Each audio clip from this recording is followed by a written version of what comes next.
Shalom Bapak Ibu yang dikasihi Tuhan. Salam sejahtera, puji Tuhan.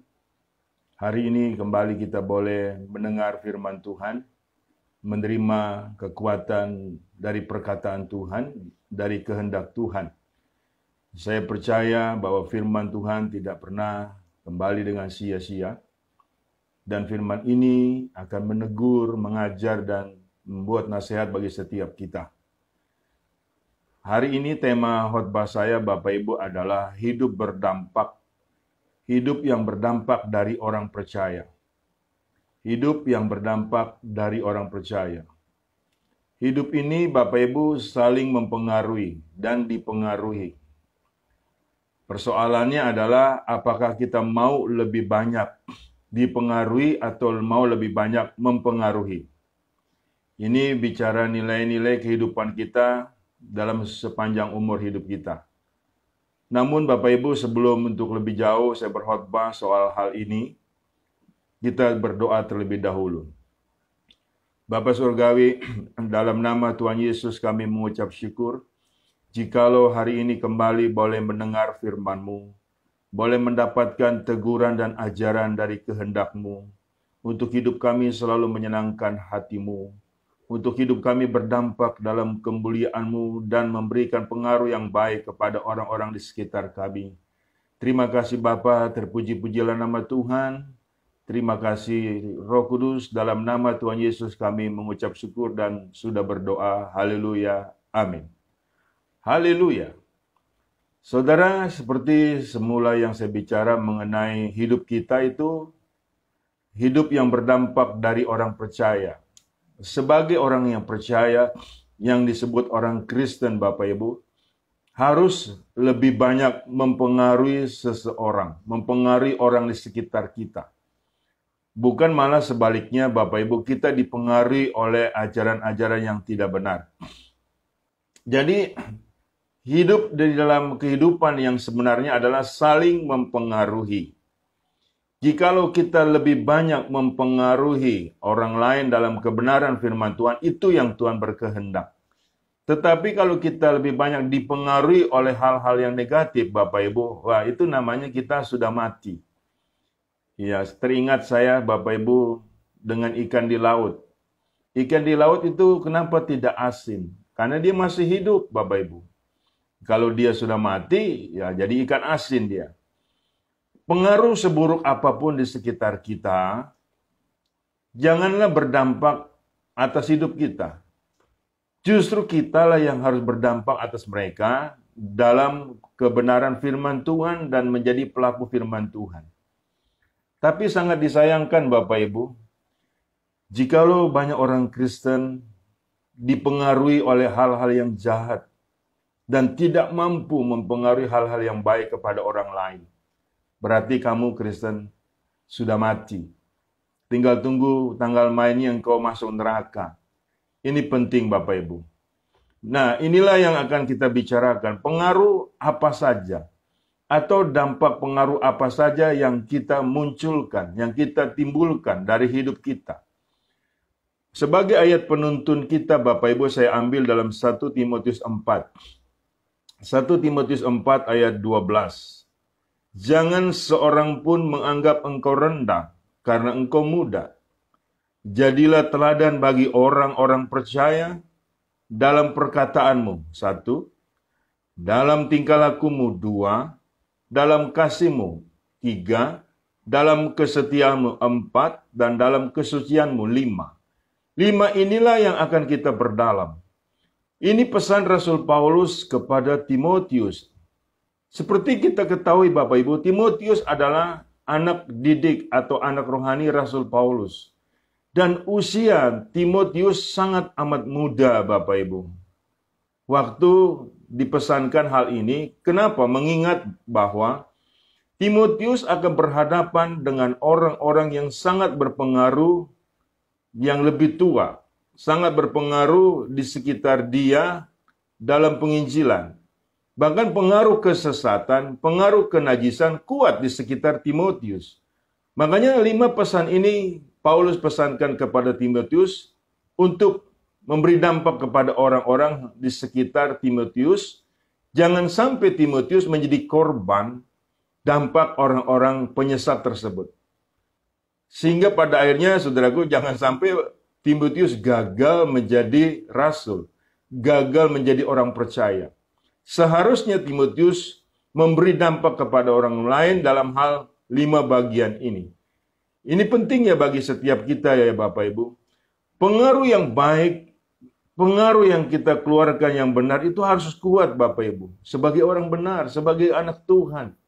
Jangan malah kita dipengaruhi oleh nilai-nilai yang jahat. Saudara, kalau kita dikalahkan prinsip kesesatan, kita itu menjadi jongos mereka. Kita itu menjadi budak mereka. Ingat baik, roh yang di dalam kita lebih besar daripada roh yang di dalam dunia ini. Ini benar-benar harus kita camkan baik-baik.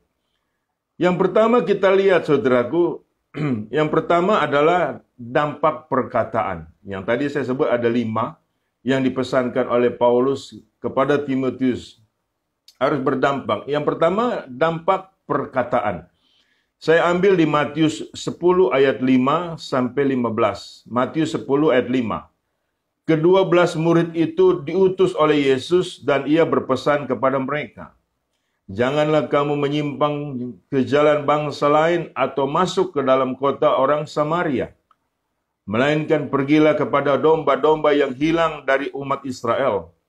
Pergilah dan beritakanlah kerajaan surga sudah dekat. Sembuhkanlah orang sakit, bangkitkanlah orang mati, tahirkanlah orang kusta, usirlah setan-setan. Kamu telah memperolehnya dengan cuma-cuma, karena itu berikanlah pula dengan cuma-cuma.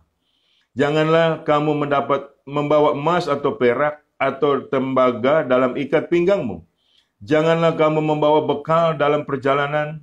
Janganlah kamu membawa baju 2 helai, kasut atau tongkat. Sebab seorang pekerja patut mendapat upahnya. Apabila kamu masuk kota atau desa, carilah di situ seorang yang layak dan tinggallah padanya sampai kamu berangkat. Apabila kamu masuk ke rumah orang, berilah salam kepada mereka. Jika mereka layak menerimanya, salammu itu turun ke atasnya. Jika tidak, salammu itu kembali kepadamu. Dan apabila seorang tidak menerima kamu dan tidak mendengar perkataanmu, keluarlah dan kebaskanlah debunya dari kakimu. Aku berkata kepadamu, sesungguhnya pada hari penghakiman tanah Sodom dan Gomora akan lebih ringan tanggungannya daripada kota itu. Saudaraku, perhatikan pada ayat 14 dan 15, demikian firman Tuhan. Dan apabila seorang tidak menerima kamu dan tidak mendengar perkataanmu, keluarlah dan tinggalkanlah rumah atau kota itu dan kebaskanlah debunya dari kakimu.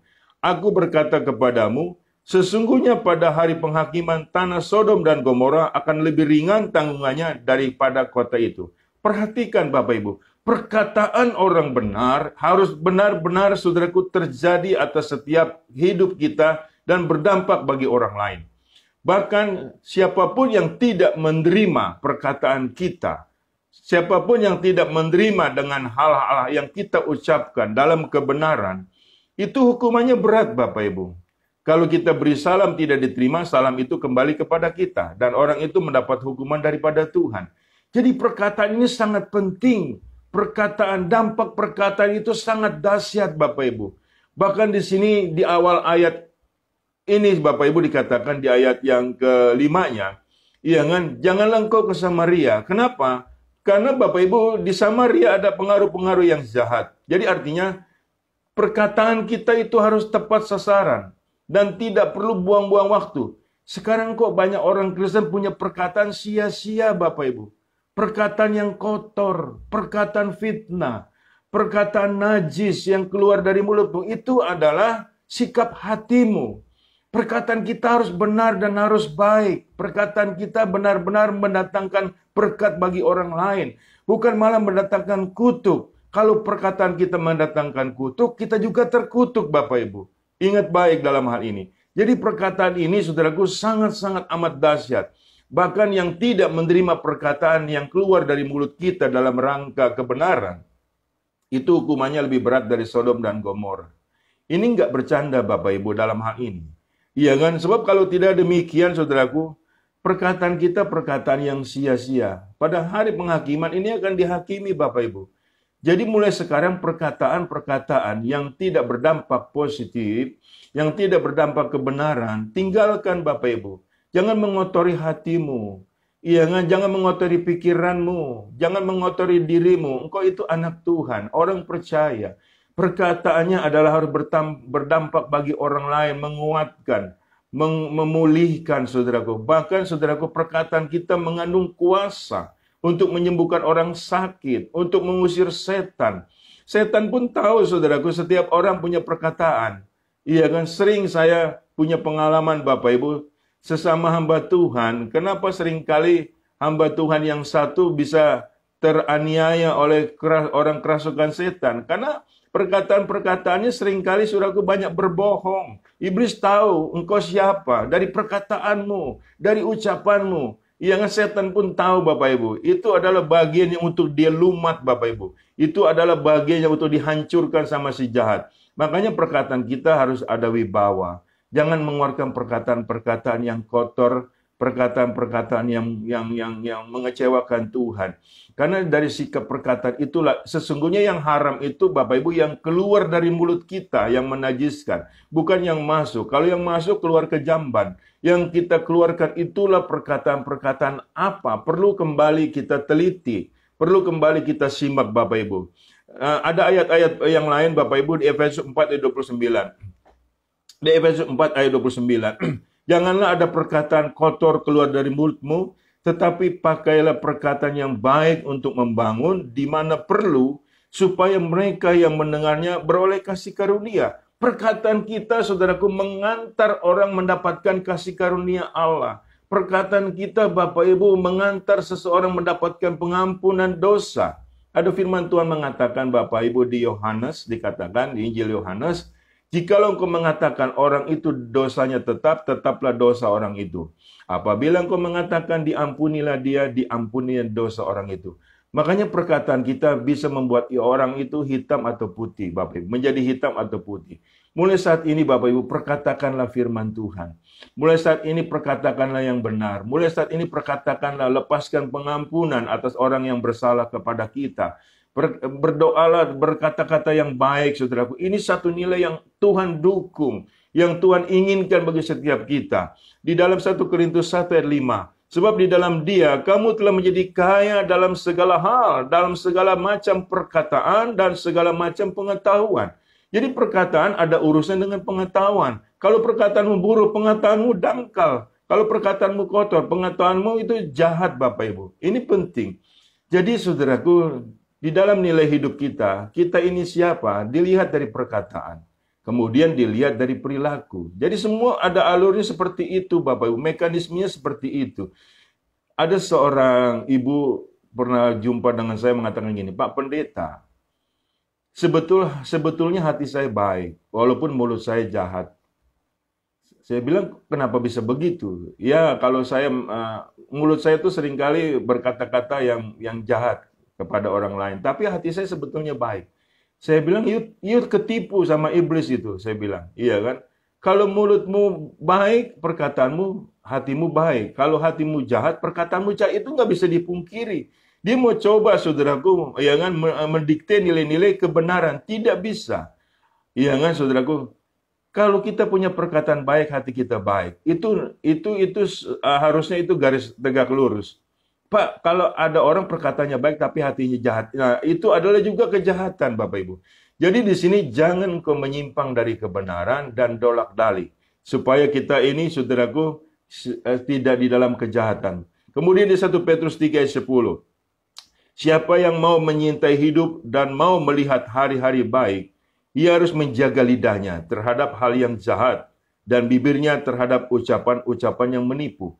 Jika kita mau mencintai hidup dan mau melihat hari-hari baik, kita harus jaga perkataan. Orang yang perkataan buruk, orang yang perkataannya jahat, Bapak Ibu, itu hidupnya akan merana.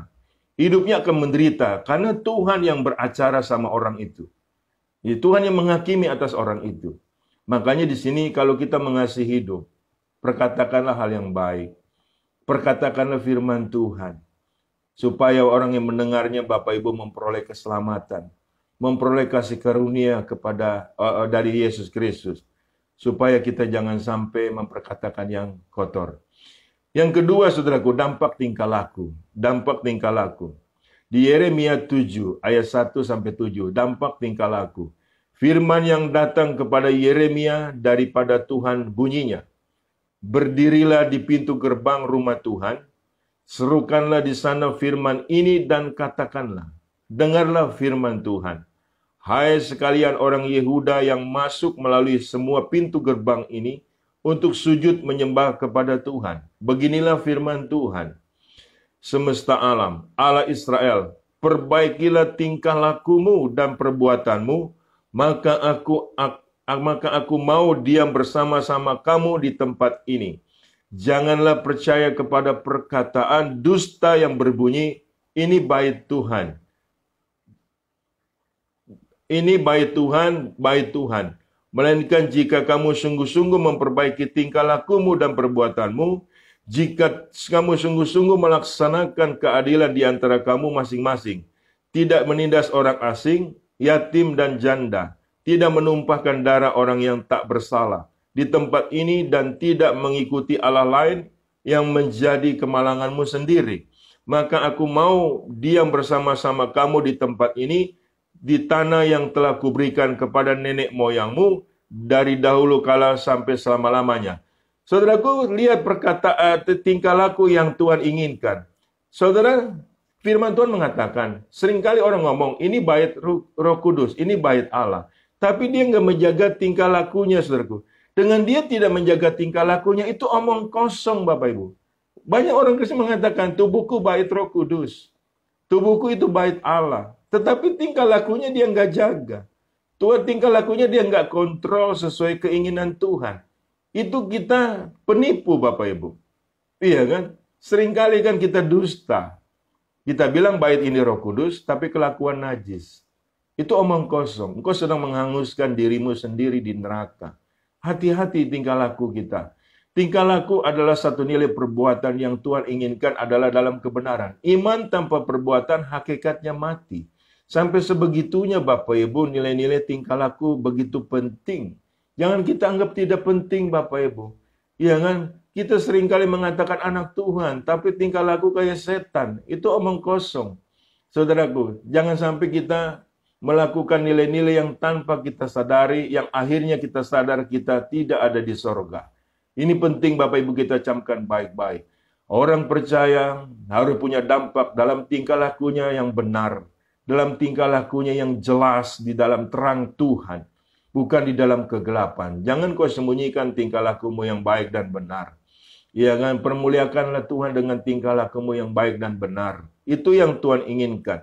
Itu Tuhan mau bersama-sama dengan orang tersebut dan berdiam di mana sampai selama-lamanya. Kalau engkau mengatakan tubuhmu bait Roh Kudus, tubuhmu bait Allah, tingkah lakumu juga harus mencerminkan itu. Jangan bertingkah laku sebaliknya. Penting ya Bapak Ibu, dampak tingkah laku ini penting bagi orang-orang di sekitar kita. Kemudian saudaraku kita lihat saudaraku yang selanjutnya. Iya kan, di dampak kasih. Yang ketiga itu dampak kasih. Di Filipi 1 ayat 3-11. Filipi 1 ayat 3. Aku mengucap syukur kepada Allahku setiap kali aku mengingat kamu. Dan setiap kali aku berdoa untuk kamu semua. Aku selalu berdoa dengan sukacita. Aku mengucap syukur kepada Allahku karena persekutuanmu dalam berita Injil mulai dari hari pertama sampai sekarang ini. Akan hal ini aku yakin sepenuhnya, yaitu Ia yang memulai pekerjaan yang baik di antara kamu akan meneruskan sampai pada akhirnya pada hari Kristus Yesus. Memang sudahlah sepatutnya aku berpikir demikian akan kamu semua, sebab kamu ada di dalam hatiku, oleh karena kamu semua turut mendapat bagian dalam kasih karunia yang diberikan kepadaku, baik pada waktu aku dipenjarakan maupun pada waktu aku membela dan meneguhkan berita Injil. Sebab Allah adalah saksiku betapa aku dengan kasih mesra Kristus Yesus merindukan kamu sekalian.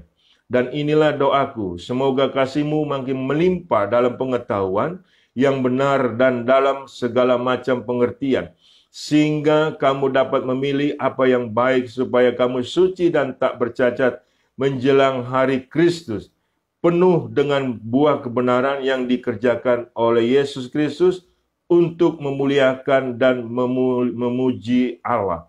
Bapak Ibu, dampak yang ketiga adalah dampak untuk mengasihi. Kasih ini rupanya Bapak Ibu lebih besar daripada iman dan pengharapan. Dalam kasih ini Bapak Ibu kita penuh pengurapan daripada Roh Kudus. Dalam kasih ini Bapak Ibu kita benar-benar mengandung unsur nilai-nilai kesucian. Di dalam kasih ini tidak ada dendam. Di dalam kasih ini ada pengampunan. Dan kasih itu adalah lemah lembut. Ini sifat Kristus. Di dalam diri kita tidak boleh ada kekejaman. Dampak kasih kita harus bisa dirasakan kepada orang lain, oleh orang lain Bapak Ibu. Kalau kita punya kasih tidak berdampak oleh orang lain, saudaraku, itu bohong. Karena Allah itu adalah kasih. Iya kan, kasihilah Tuhan Allahmu dengan segenap hatimu, dengan segenap jiwamu, dengan segenap akal budimu, dengan segenap kekuatanmu.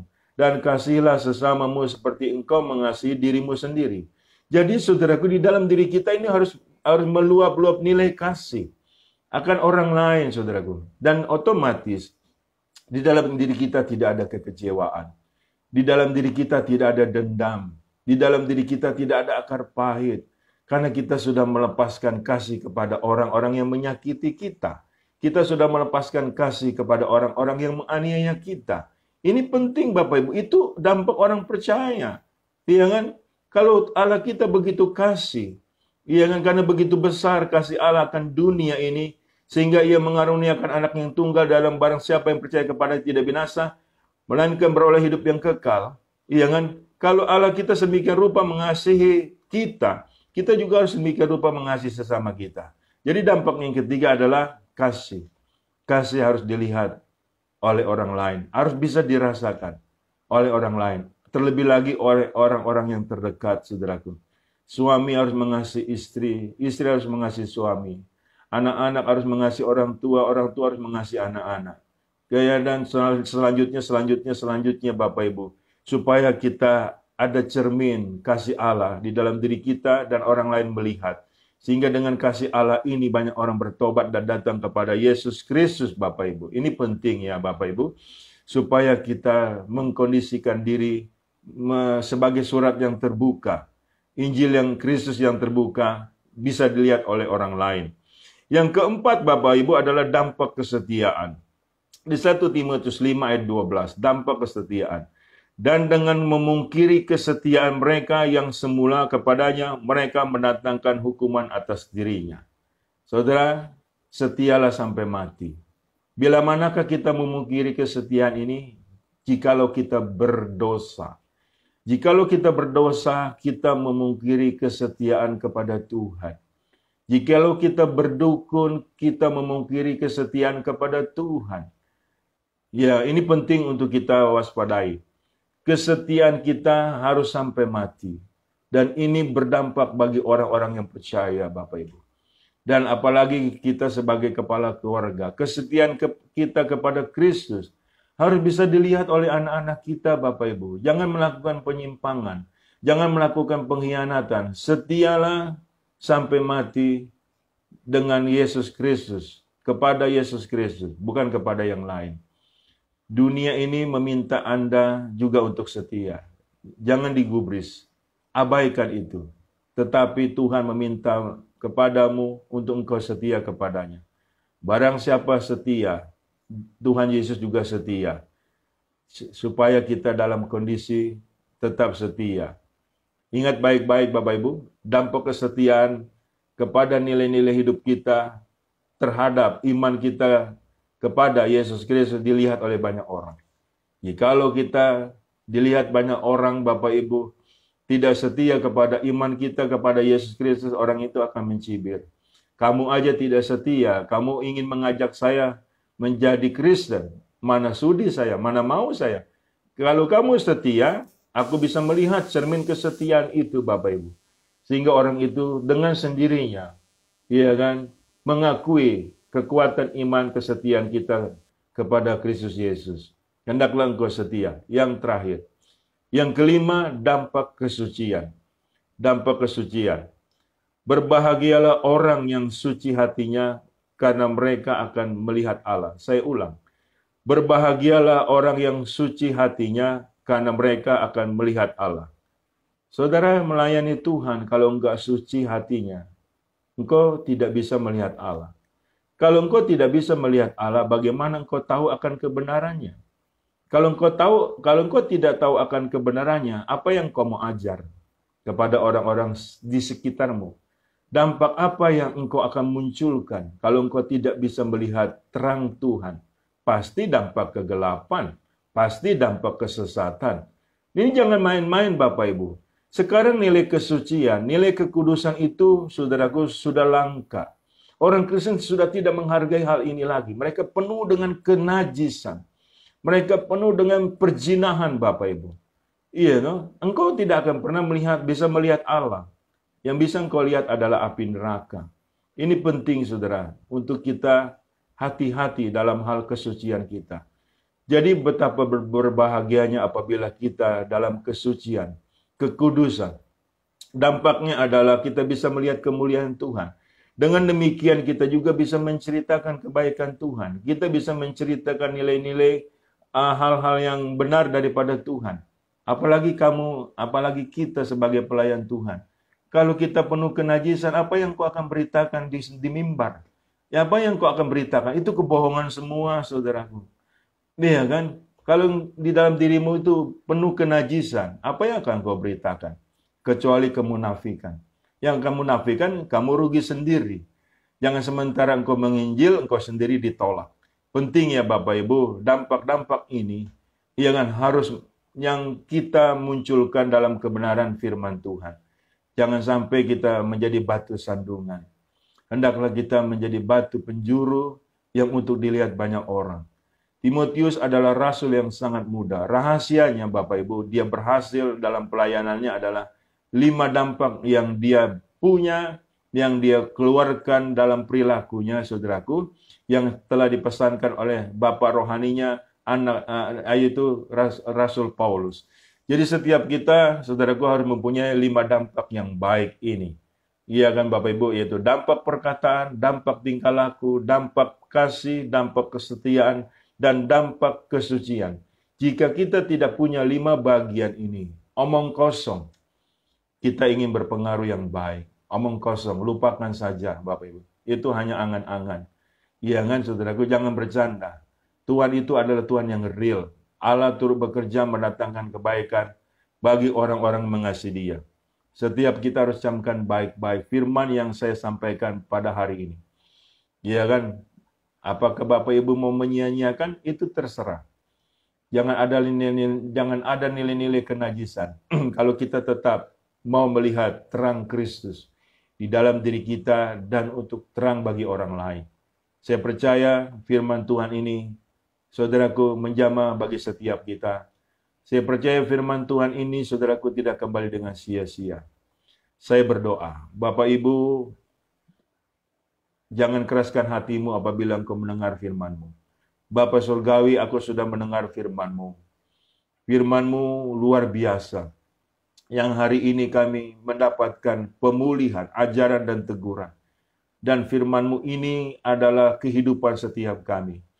Dan aku percaya firman-Mu ini menguatkan, memulihkan setiap kami. Terima kasih Bapa, terpuji-pujilah nama-Mu. Kami ingin berdampak bagi orang lain sesuai dengan keinginan Tuhan Yesus Kristus. Sehingga di dalam hidup kami sebagai Injil Kristus yang terbuka untuk menyelamatkan banyak jiwa-jiwa, untuk menjadi saksi dalam kerangka menjalankan amanat agung. Terpuji-pujilah nama Tuhan. Kami ingin lebih kuat lagi mempengaruhi orang-orang di sekitar kami, ketimbang kami dipengaruhi oleh mereka dalam hal yang negatif. Terima kasih Bapa. Dalam nama Tuhan Yesus kami sudah berdoa mengucap syukur. Haleluya. Amin. Bapak Ibu yang dikasihi Tuhan, terimalah berkat dari Allah Bapa di dalam cinta kasih Tuhan kita Yesus Kristus, di dalam persekutuan dengan Roh Kudus yang selalu menyertai kita, mulai dari saat ini sampai Maranatha. Tuhan datang kali yang kedua, kita pun layak menerima kemuliaannya dari kekal sampai kekal. Tuhan Yesus memberkati, sukses selalu. Haleluya.